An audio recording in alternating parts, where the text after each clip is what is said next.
शर्म करो झारखंड सरकार, आप एक फौजी को न्याय नहीं दिला सकते। मैं सूबेदार नागेश्वर महातो भारतीय सेना में सेवारत हूँ। हाँ, लेकिन कुछ लोगों ने उसके घर पर हमला कर उसे क्षतिग्रस्त कर दिया और ये दर की ठोकरें खा रहा है। अधिकारी लोग कुछ नहीं किया आज तक अध्यक्ष को। यही हमारी कमाई थी और उसी से जो हमने जमीन खरीदा था।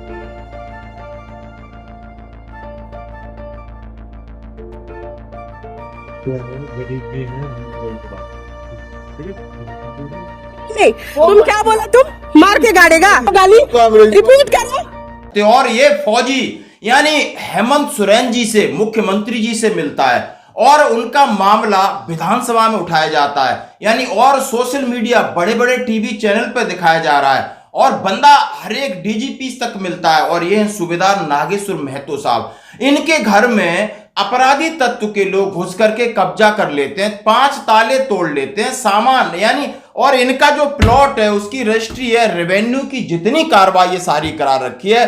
उनके पास लाइट जो मीटर का चार्ज है, वाटर चार्जेस हैं, सबका रजिस्ट्री है। जितनी जो भी फॉर्मेलिटी होती है सारी होने के बावजूद वहां का एक माफिया और मनीष राही जो उसके ऊपर कब्जा इतना दबंग है कि पुलिस कुछ नहीं कर पा रही है, सरकार कुछ नहीं कर पा रही है। सरकार दावे करती है कि हम फौजियों के साथ हैं।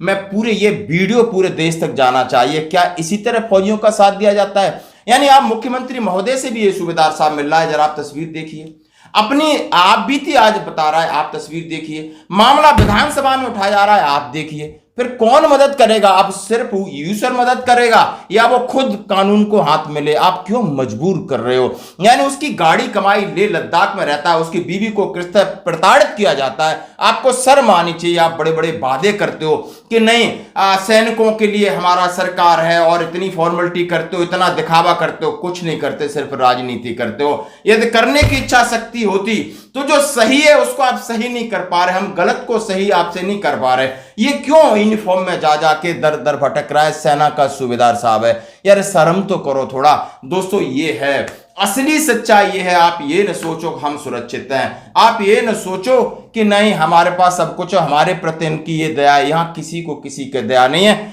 आपको अपनी ताकत बढ़ानी होगी और सैनिक संगठनों से जुड़ना होगा। यानी 1 नहीं 2 नहीं 1000 500 के सैनिक संगठन की पूरी ताकत आपको लगानी पड़ेगी अपने हक के लिए, और हक भी नहीं अपनी चीजों को सुरक्षित रखने के लिए। ये दशा है इस समाज की। आप ये देख सकते हो, ये मैसेज है ना, ये मैसेज हमारे सब के लिए हमारा दिल मतलब झकझोर के रख दिया है। और ऐसा लगता है कि आत्मा रो रही है कि आखिर इतना सा सिंपल सी चीज है, क्या गलत चीज के लिए फौजी जाएगा किसी मुख्यमंत्री के पास या डीजीपी के पास जाएगा या उसका एमएलए विधानसभा में मुद्दा उठाएगा? और निस्बत क्या कैसा सिस्टम है भाई, कैसा सिस्टम है? आप लोग क्या कर रहे हो? जरा देखो एक एक वीडियो को, भले लंबा हो लेकिन पूरा देखना और शेयर करना। धन्यवाद दोस्तों। और ये वीडियो वापस झारखंड सरकार तक पहुंचना चाहिए कि ये फौजियों का मसला है। अब पूरे देश के फौजी इसके साथ हैं, पूरा देश के फौजी इसके साथ खड़े हैं, डिमांड कर रहे हैं। मैं आपसे महोदय विनम्र निवेदन करता हूं कि उसको न्याय दिलाएं। धन्यवाद दोस्तों। जय हिंद। मैं सूबेदार नागेश्वर महातो भारतीय सेना में सेवारत हूँ। मैं सामलोंग रांची में दिनांक 14 मई 2012 को 2.25 कट्ठा ज़मीन खरीदा था। खरीदने के पश्चात मैं शांतिपूर्वक दखल कब्जा लिया, बाउंड्री वॉल किया और अप्रैल 2014 को एक छोटा सा घर एस्बेस्टस का बनाया। ज़मीन का मोटेशन हो रखा है, रसीद कटता है और मैं रांची नगर निगम को हाउस होल्डिंग टैक्स भी देता हूँ। मेरे नाम से बिजली कनेक्शन है, पानी के कनेक्शन है। सीओ अरगड़ा 27 अगस्त 2022 को उस ज़मीन का सीमांकन भी किया है। मेरी ज़मीन के ऊपर ज़मीन दलाल मनीष राही का बहुत दिनों से बुरी नज़र है। उन्होंने 5 दिसंबर 2022 को जब मैं कोर्ट के डेट में गया था, मौके का फ़ायदा उठाते हुए असामाजिक तत्वों की मदद से मेरे घर तथा बाउंड्री वाल के गेट में लगे 5 ताला को ग्राइंडर मशीन से काट कर जबरन दाखिल हो गया और दखल कब्जा दिखाने की कोशिश करने लग गया।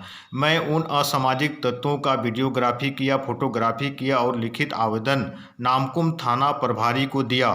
नामकुम थाना प्रभारी तत्कालीन नामकुम थाना प्रभारी सुनील कुमार तिवारी ने कोई रिस्पॉन्स नहीं लिया क्योंकि वो विपक्षी से प्रभावित था। उन्होंने तत्कालीन ग्रामीण एसपी नौशाद आलम को भी मिसगाइड करके रखा हुआ था। उसके पश्चात मैंने 6 दिसंबर 2022 को माननीय मुख्यमंत्री श्री हेमंत सोरेन जी से मिला और घटना की जानकारी दी। घटना को माननीय मुख्यमंत्री ने काफ़ी गंभीरता के साथ लिया और सचिवालय से ही डायरेक्ट डीसी रांची को कॉल कर बताया कि जवान की मदद की जाए। मैंने डीसी रांची से भी मिला लेकिन कोई पॉजिटिव रिस्पांस नहीं मिला। उसके पश्चात मैंने लिखित आवेदन अन्य उच्च अधिकारियों को दिया और व्यक्तिगत मुलाकात भी की। जब उच्च अधिकारी नामकुम थाना प्रभारी को कॉल करते थे तो उल्टा मेरे बारे में ही शिकायत करता था और अफसर को मिसगाइड करता था। इससे पहले जमीन दलाल मनीष राही उस जमीन को हड़पने के लिए कई संज्ञेय अपराध को अंजाम दिया था। 13 जून 2022 को उन्होंने मेरे जमीन के गेट, मेरे घर का एस्बेस्टस तथा पूर्व साइड का बाउंड्री वाल को क्षतिग्रस्त कर दिया। 13 अगस्त 2022 को फिर घुस गया और एस्बेस्टस उतारने लग गया और दक्षिण तरफ का घर के दीवार को क्षतिग्रस्त करने लग गया। मैंने इन क्षतिग्रस्त मकान को 9 सितंबर 2022 को मरम्मत किया और ताला लगाकर लद्दाख पोस्टिंग चला गया।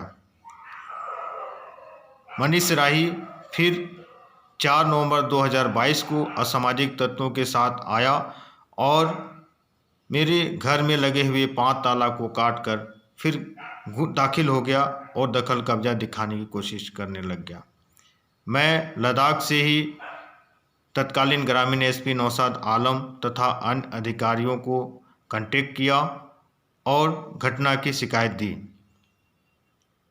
लेकिन फिर भी नामकुम थाना प्रभारी उसने मना कर दिया कि मैं उस आदमी को बाहर नहीं निकाल सकता हूं।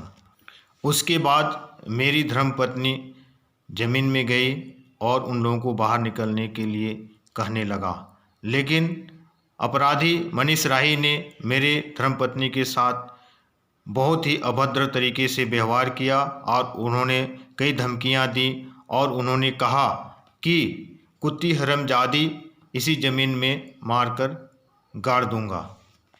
सभी घटनाओं की जानकारी मैंने लिखित तथा व्यक्तिगत मुलाकात सभी संबंधित पदाधिकारियों को दिया है। एक नामकुम थाना प्रभारी से लेकर डीजीपी तक, एक सीओ अरगोड़ा से लेकर मुख्य सचिव तक मैं कई आवेदन दिए हैं और कई बार व्यक्तिगत मुलाकात किए हैं। मुझे 2 साल होने जा रहा है, लेकिन अभी तक किसी भी पदाधिकारी ने मदद करने की कोशिश नहीं किया है।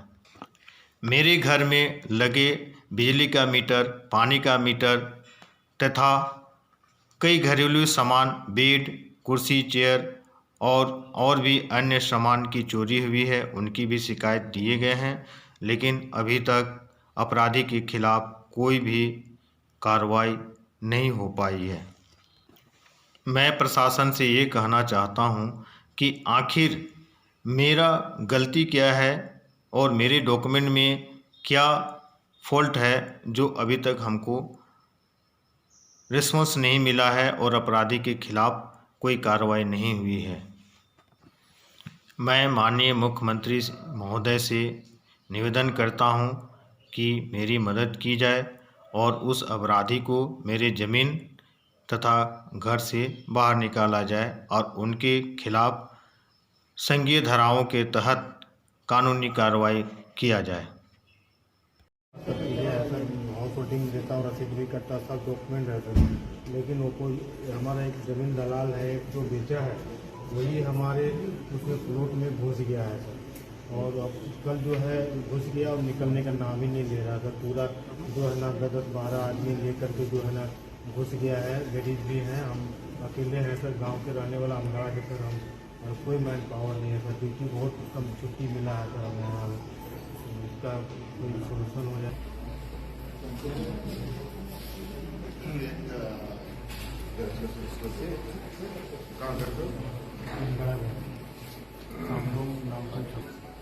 आप अभी चले जाइए डीसी के पास तुरंत, ठीक है? घर में ऑफिस में है, वहाँ पर में आप वहाँ जाके बात ठीक है, हम लोगों से बात करते हैं, ठीक है। इतना मोटा दिखे कागज अध्यक्ष, ये क्या है? लद्दाख में ये सैनिक सेवारत अध्यक्ष हुए, सैनिक है, नाम है सूबेदार नागेश्वर महतो। यह रहने वाला कोई बाहरी नहीं है अध्यक्ष महोदय, यह रहने वाला अध्यक्ष महोदय अनगढ़ अध्यक्ष महोदय, ये तो भूमिका आप सेस करिए। हाँ, अध्यक्ष महोदय, आपको इसको स्मरण करा दिए कि आपका समय समाप्त हो गया, आप इस बोनस टाइम पर बोल रहे हैं। इसको बिता दीजिए, नहीं तो मेरा नहीं, लाल, आप बोलिए। लाल की तरफ रहेगा। चलिए आप जल्दी जल्दी हरा कर दीजिए ताकि नजर में हरा की ओर जाए। माननीय अध्यक्ष महोदय, ये नागेश्वर महतो है, ये बाहरी नहीं है अध्यक्ष महोदय, ये भीतरी है। ये रहने वाला राजा डेरा अनगाड़ा का है अध्यक्ष महोदय। ये जमीन लिया है सामलोग में 2.5 कट्ठा अध्यक्ष महोदय।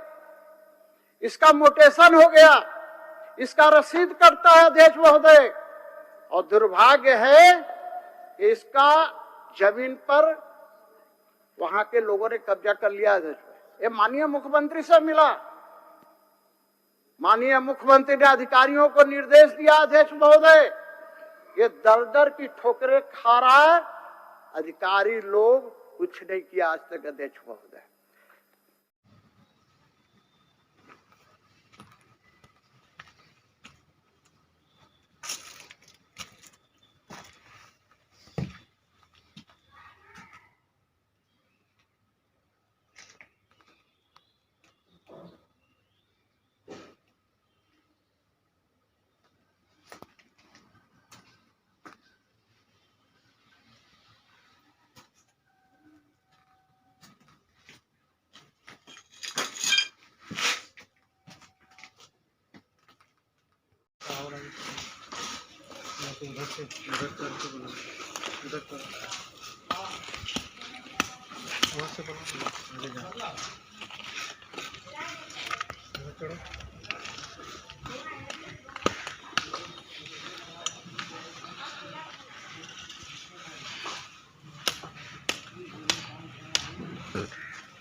हेलो,